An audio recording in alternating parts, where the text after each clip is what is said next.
మినపప్పు బజ్జీలు తయారు చేసుకునే విధానం చూడండి. నైట్ 2 గ్లాసులు మినపప్పును వాష్ చేసి కడిగి నానబెట్టాలి. మళ్ళీ మార్నింగ్ లేచిన తర్వాత వాష్ చేసి మినపప్పునైతే ఇలా మిక్సీ పట్టుకోవాలి. 1 గ్లాస్ వాటర్ యాడ్ చేయాలి.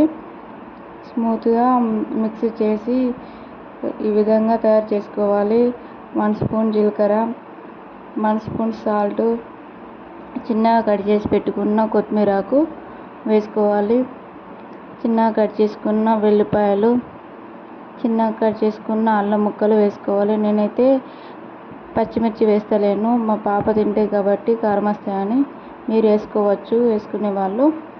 చూడండి, ఈ విధంగా వెల్లిపాయలు అల్లం ముక్కలు వేసుకుంటే చాలా బాగా టేస్టీగా వస్తాయి బజ్జీలు అనేటివి.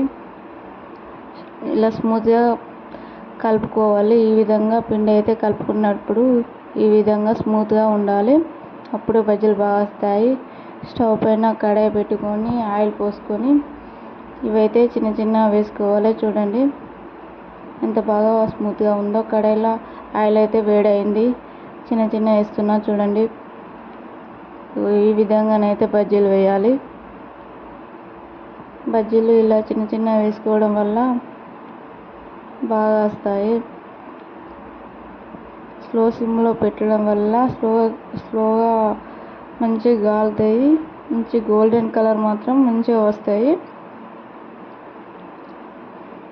ఇలా కలుపుకోవాలి. మధ్య మధ్యలో ఇలా కలుపుకుంటే చాలా బాగుంటాయి. చూడండి,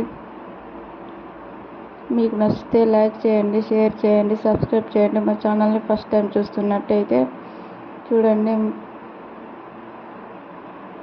ఒక బౌల్లో టిష్యూ పేపర్ అయినా వేసి ఈ బజ్జీలు అయితే అందులో వేసుకుంటే ఎక్స్ట్రా ఉన్న ఆయిల్ అనేది దానికి వెళ్తుంది. అప్పుడు చాలా బాగుంటాయి. చూడండి, పేపర్ అయితే వేసినాము, ఆయిల్ అయితే కంప్లీట్గా వెళ్ళిపోతుంది. అప్పుడు బాగుంటాయి. చూడండి, మా టిఫిన్లకైతే మష్రూమ్స్, బ్రోకల్లీ, కల్లగడ్డ, ఆవిరిపైన ఉడకబెట్టిన ఎగ్గు, పప్పాయ ఈ విధంగానైతుంది. మళ్ళీ లంచ్ కూడా అన్నము, బీరకాయ చట్నీ, చారు, చల్లచారు ఈ విధంగా చేసుకున్నాం. మా వీడియోని చూసిన వాళ్ళకి థ్యాంక్ యూ.